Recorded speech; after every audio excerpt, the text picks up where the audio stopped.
Villette by Charlotte Bronte, Chapter 35, Fraternity. Oubliez les professeurs. So said Madame Beck. Madame Beck was a wise woman, but she should not have uttered those words. To do so was a mistake. That night she should have left me calm, not excited, indifferent, not interested, isolated in my own estimation and that of others, not connected even in idea with this second person whom I was to forget. Forget him? Ah, they took a sage plan to make me forget him, the wise heads. They showed me how good he was. They made of my dear little man a stainless little hero. And then they had prated about his manner of loving. What means had I before this day of being certain whether he could love at all or not? I had known him jealous, suspicious. I had seen about him certain tendernesses, fitfulnesses, a softness which came like a warm air, and a ruth which passed like early dew, dried in the heat of his irritabilities. This was all I had seen.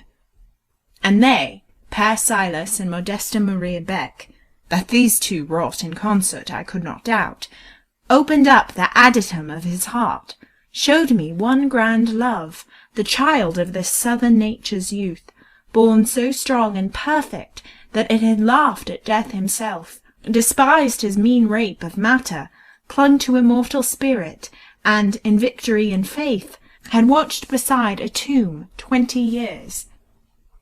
This had been done, not idly. This was not a mere hollow indulgence of sentiment. He had proven his fidelity by the consecration of his best energies to an unselfish purpose, and attested it by limitless personal sacrifices. For those once dear to her he prized, he had laid down vengeance and taken up a cross. Now, as for Justine Marie, I knew what she was as well as if I had seen her. I knew she was well enough.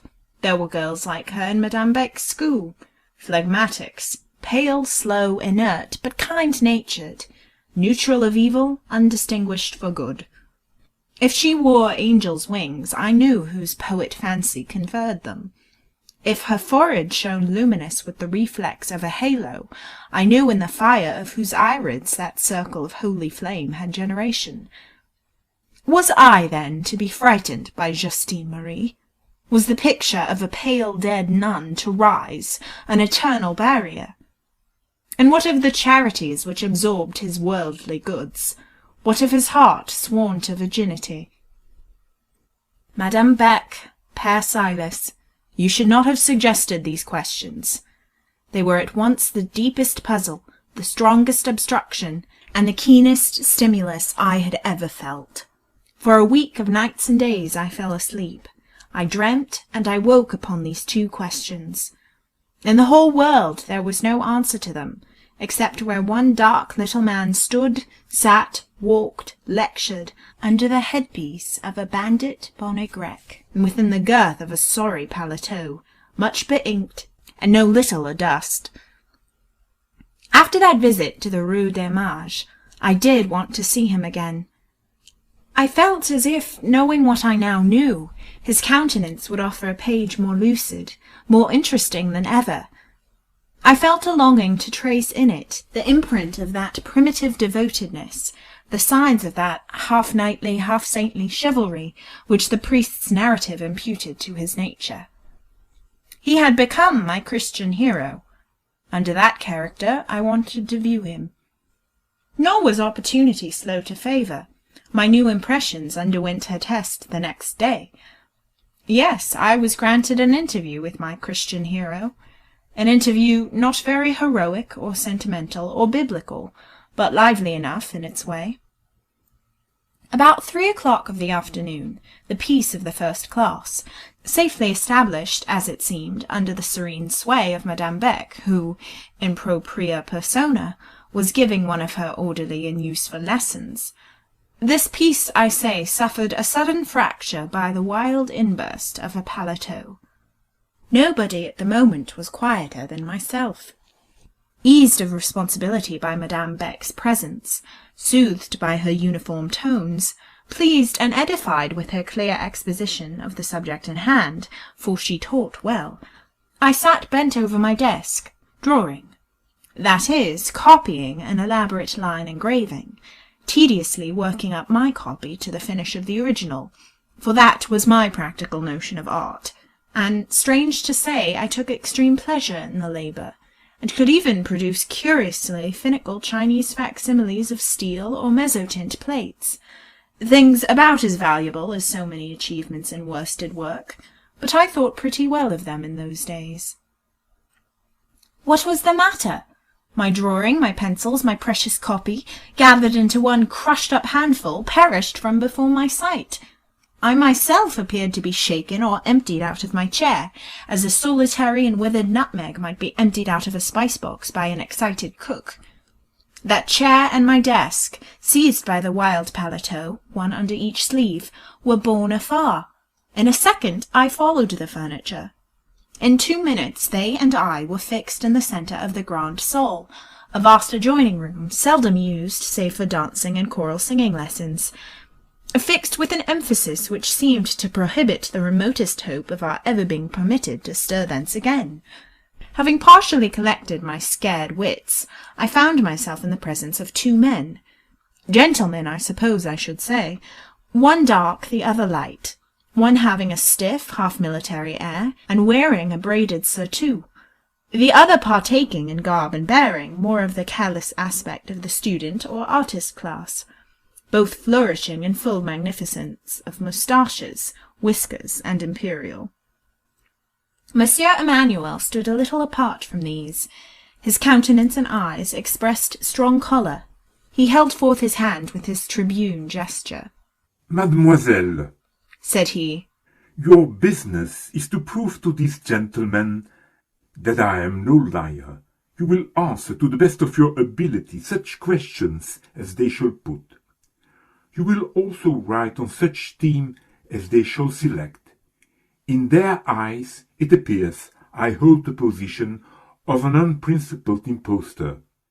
I write essays and, with deliberate forgery, sign them my pupils' names, and boast of them as their work. You will disprove this charge. Grand ciel! Here was the show trial, so long evaded, come on me like a thunderclap. These 2 fine, braided, mustachioed, sneering personages were none other than dandy professors of the college, Messieurs Brossec and Rochemaure, a pair of cold-blooded fops and pedants, sceptics and scoffers. It seems that Monsieur Paul had been rashly exhibiting something I had written, something he had never once praised or even mentioned in my hearing, and which I deemed forgotten. The essay was not remarkable at all. It only seemed remarkable compared with the average production of foreign schoolgirls. In an English establishment it would have passed scarce noticed. Messieurs Brossec and Rochemaure had thought proper to question its genuineness, and insinuate a cheat. I was now to bear my testimony to the truth, and to be put to the torture of their examination. A memorable scene ensued. They began with classics, a dead blank. They went on to French history. I hardly knew Marivaux from Pharamond. They tried me in various ologies, and still only got a shake of the head and an unchanging "Je n'en sais rien." After an expressive pause, they proceeded to matters of general information, broaching 1 or 2 subjects which I knew pretty well, and on which I had often reflected. Monsieur Emmanuel, who had hitherto stood looking on, dark as the winter solstice, brightened up somewhat. He thought I should now show myself at least no fool. He learned his error. Though answers to the questions surged up fast, my mind filling like a rising well, ideas were there, but not words. I either could not or would not speak. I am not sure which. Partly I think my nerves had got wrong, and partly my humour was crossed. I heard one of my examiners, he of the braided surtout, whisper to his co-professor, Est-elle donc idiote? Yes, I thought, an idiot she is, and always will be for such as you. But I suffered cruelly. I saw the damps gather on Monsieur Paul's brow, and his eye spoke a passionate yet sad reproach. He would not believe in my total lack of popular cleverness. He thought I could be prompt, if I would. At last, to relieve him, the professors, and myself, I stammered out, "Gentlemen, you had better let me go. You will get no good of me. As you say, I am an idiot." I wish I could have spoken with calm and dignity, or I wish my sense had sufficed to make me hold my tongue. That traitor tongue tripped, faltered. Beholding the judges cast on Monsieur Emmanuel a hard look of triumph, and hearing the distressed tremor of my own voice, out I burst in a fit of choking tears. The emotion was far more of anger than grief. Had I been a man and strong, I could have challenged that pair on the spot. But it was emotion, and I would rather have been scourged than betray it. The incapables! Could they not see at once the crude hand of a novice in that composition they called a forgery? The subject was classical. When Monsieur Paul dictated the trait on which the essay was to turn, I heard it for the first time. The matter was new to me, and I had no material for its treatment. But I got books, read up the facts, laboriously constructed a skeleton out of the dry bones of the real, and then clothed them, and tried to breathe into them life. And in this last aim I had pleasure. With me it was a difficult and anxious time till my facts were found, selected, and properly jointed. Nor could I rest from research and effort till I was satisfied of correct anatomy. The strength of my inward repugnance to the idea of flaw or falsity sometimes enabled me to shun egregious blunders, but the knowledge was not there in my head, ready and mellow. It had not been sown in spring, grown in summer, harvested in autumn, and garnered through winter.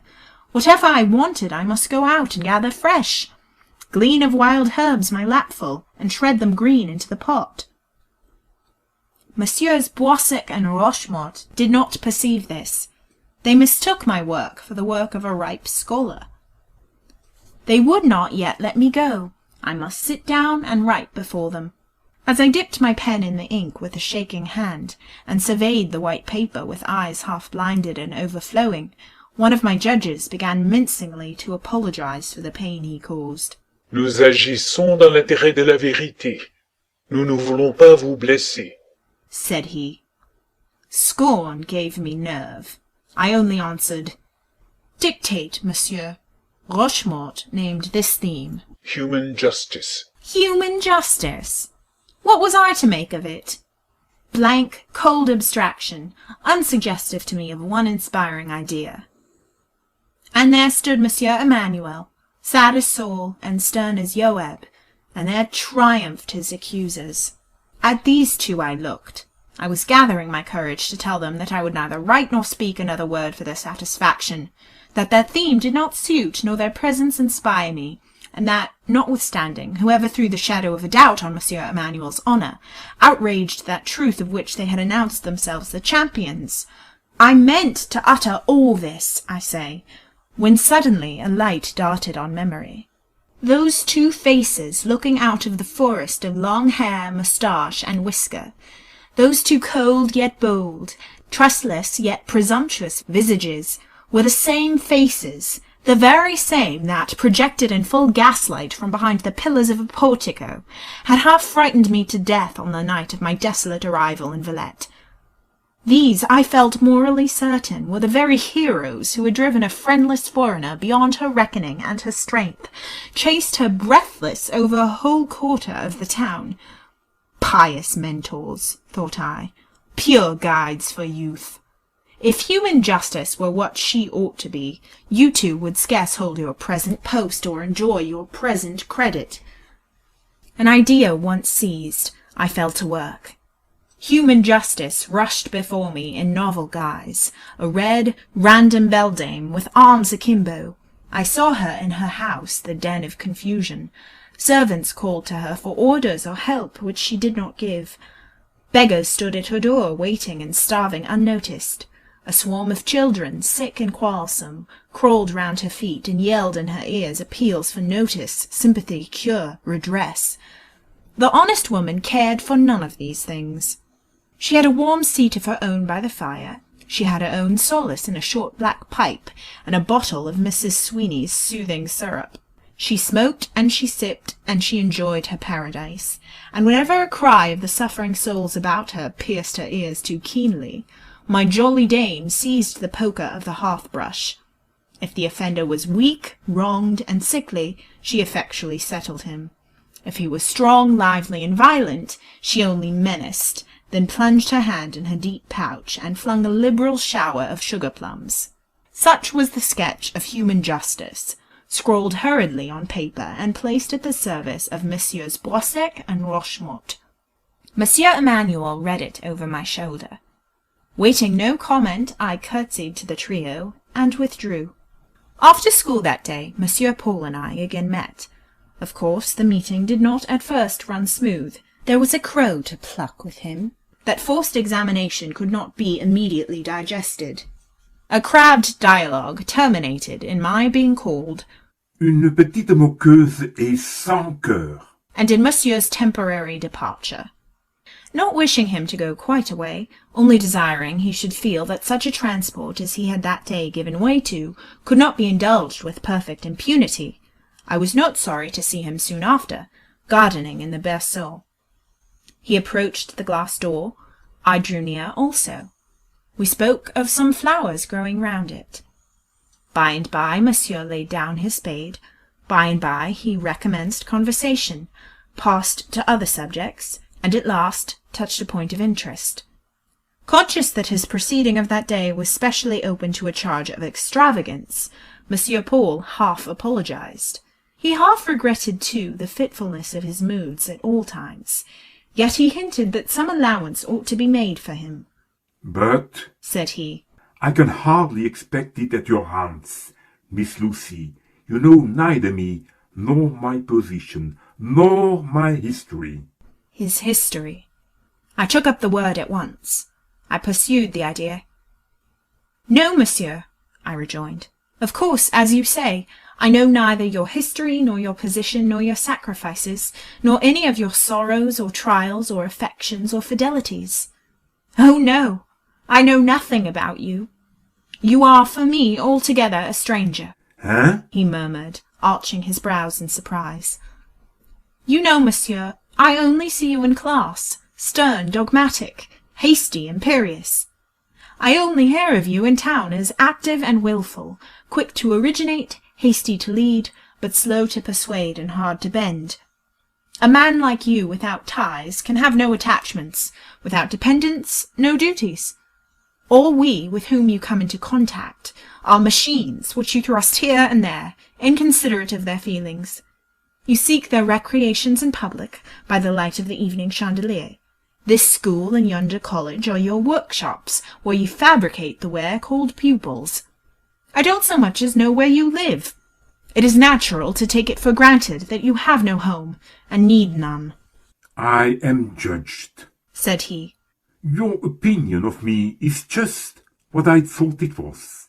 For you I am neither a man nor a Christian. You see me void of affection and religion, unattached by friend or family, unpiloted by principle or faith. It is well, mademoiselle. Such is our reward in this life." "You are a philosopher, monsieur, a cynic philosopher." And I looked at his paletot, of which he straightway brushed the dim sleeve with his hand. "Despising the foibles of humanity, above its luxuries, independent of its comforts." Et vous, mademoiselle, vous êtes proprette et douillette et affreusement insensible par-dessus le marché. "But in short, monsieur, now I think of it, you must live somewhere. Do tell me where, and what establishment of servants do you keep?" With a fearful projection of the under lip, implying an impetus of scorn, the most decided, he broke out, Je vis dans un trou. I inhabit a den, miss, a cavern, where you would not put your dainty nose. Once, with base shame of speaking the whole truth, I talked about my study in that college. Know now that this study is my whole abode. My chamber is there, and my drawing room. As for my establishment of servants, mimicking my voice, they number 10, les voilà. And he grimly spread, close under my eyes, his 10 fingers. I black my boots, pursued he savagely. I brush my paletot. No, monsieur, it is too plain. You never do that, was my parenthesis. Je fais mon lit et mon ménage. I seek my dinner in a restaurant. My supper takes care of itself.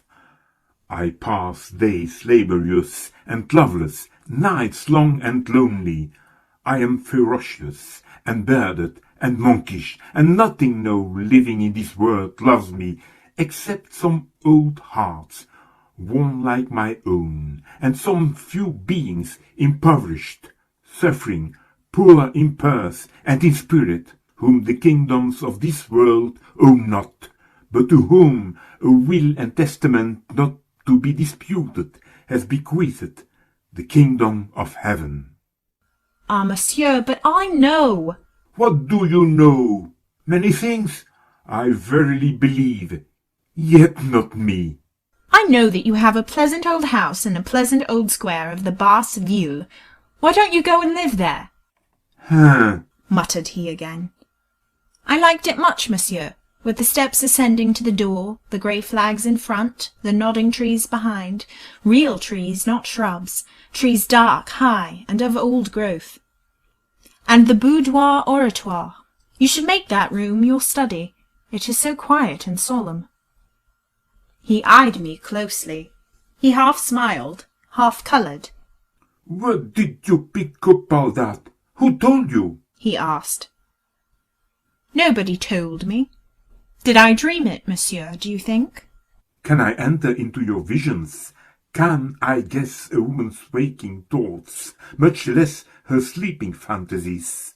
If I dreamt it, I saw in my dream human beings as well as a house. I saw a priest, old, bent, and grey, and a domestic, old too, and picturesque, and a lady, splendid but strange. Her head would scarce reach to my elbow. Her magnificence might ransom a duke. She wore a gown bright as lapis lazuli, a shawl worth 1,000 francs. She was decked with ornaments so brilliant I never saw any with such a beautiful sparkle. But her figure looked as if it had been broken in two and bent double. She seemed also to have outlived the common years of humanity, and to have attained those which are only labour and sorrow.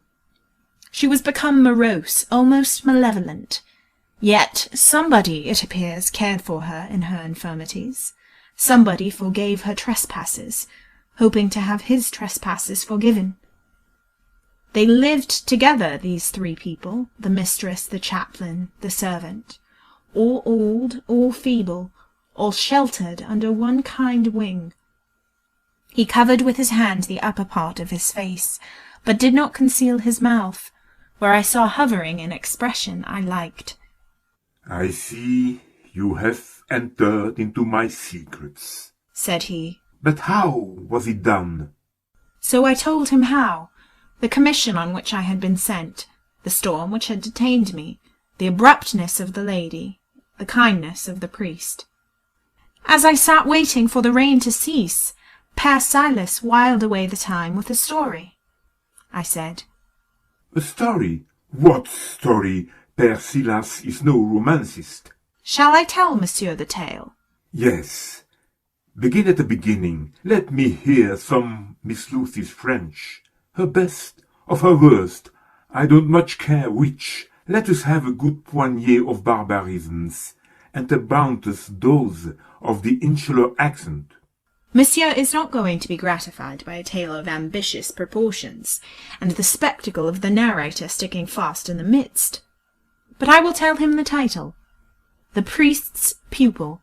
Bah! Said he, the swarthy flush again dyeing his dark cheek. The good old father could not have chosen a worse subject. It is his weak point. But what of the priest's pupil? Oh, many things. You may as well define what things. I mean to know. There was the pupil's youth, the pupil's manhood, his avarice, his ingratitude, his implacability, his inconstancy. Such a bad pupil, monsieur, so thankless, cold-hearted, unchivalrous, unforgiving. Et puis? Said he, taking a cigar. Et puis, I pursued, he underwent calamities which one did not pity, bore them in a spirit one did not admire, endured wrongs for which one felt no sympathy, finally took the unchristian revenge of heaping coals of fire on his adversary's head. You have not told me all, said he. Nearly all, I think.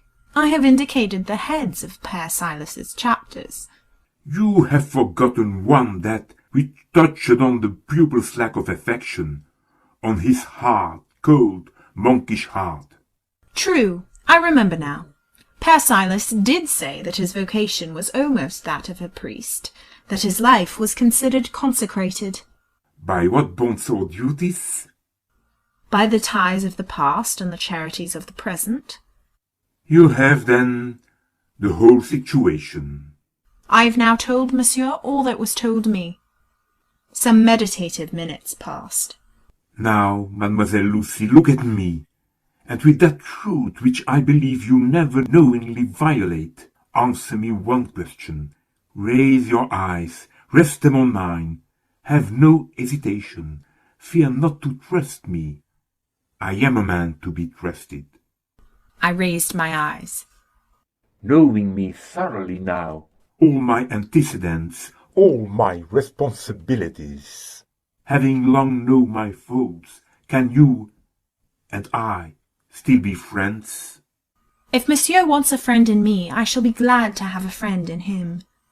But a close friend, I mean, intimate and real, kindred in all but blood. Will Miss Lucy be the sister of a very poor, fettered, burdened, encumbered man? I could not answer him in words, yet I suppose I did answer him. He took my hand, which found comfort in the shelter of his. His friendship was not a doubtful, wavering benefit, a cold, distant hope, a sentiment so brittle as not to bear the weight of a finger. I at once felt, or thought I felt, its support like that of some rock.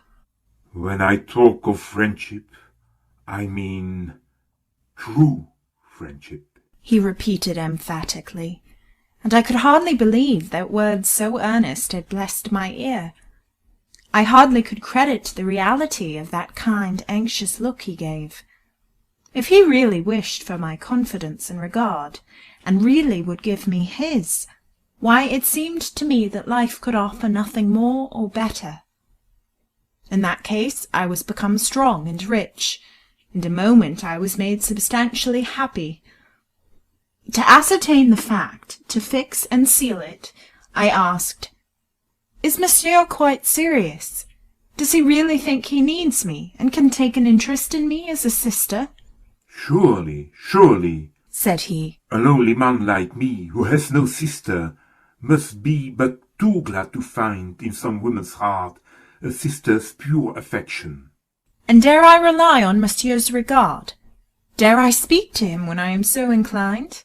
My little sister must make her own experiments, said he. I will give no promises. She must tease and try her wayward brother till she has drilled him into what she wishes. After all, he is no inductible material in some hands. While he spoke, the tone of his voice, the light of his now affectionate eye, gave me such a pleasure as certainly I had never felt. I envied no girl her lover, no bride her bridegroom, no wife her husband. I was content with this, my voluntary, self-offering friend. If he would but prove reliable, and he looked reliable, what beyond his friendship could I ever covet? But if all melted like a dream, as once before had happened— "Qu'est-ce donc? What is it?" said he, as this thought threw its weight on my heart, its shadow on my countenance. I told him, and after a moment's pause and a thoughtful smile, he showed me how an equal fear, lest I should weary of him, a man of moods so difficult and fitful, had haunted his mind for more than 1 day or 1 month. On hearing this, a quiet courage cheered me. I ventured a word of reassurance. That word was not only tolerated, its repetition was courted. I grew quite happy, strangely happy, in making him secure, content, tranquil. Yesterday I could not have believed that earth held or life afforded moments like the few I was now passing. Countless times it had been my lot to watch apprehended sorrow close darkly in, but to see unhoped-for happiness take form, find place, and grow more real as the seconds sped, was indeed a new experience. Lucy, said Monsieur Paul, speaking low and still holding my hand. did you see a picture in the boudoir of the old house? I did. A picture painted on a panel. The portrait of an nun. Yes. You heard her history? Yes. You remember what we saw that night in the berceau? I shall never forget it. You did not connect the two ideas. That would be folly. I thought of the apparition when I saw the portrait, said I, which was true enough. You did not, nor will you fancy, pursued he, that a saint in heaven perturbs herself with rivalries on earth. Protestants are rarely superstitious. These morbid fancies will not beset you. I know not what to think of this matter, but I believe a perfectly natural solution of this seeming mystery will one day be arrived at. Doubtless, doubtless. Besides, no good living woman, much less a pure, happy spirit, would trouble amity like ours. N'est-ce pas vrai? Ere I could answer, Fifine Beck burst in, rosy and abrupt, calling out that I was wanted. Her mother was going into town to call on some English family who had applied for a prospectus. My services were needed as interpreter. The interruption was not unseasonable. Sufficient for the day is always the evil. For this hour its good sufficed. Yet I should have liked to ask Monsieur Paul whether the morbid fancies against which he warned me wrought in his own brain. End of chapter 35.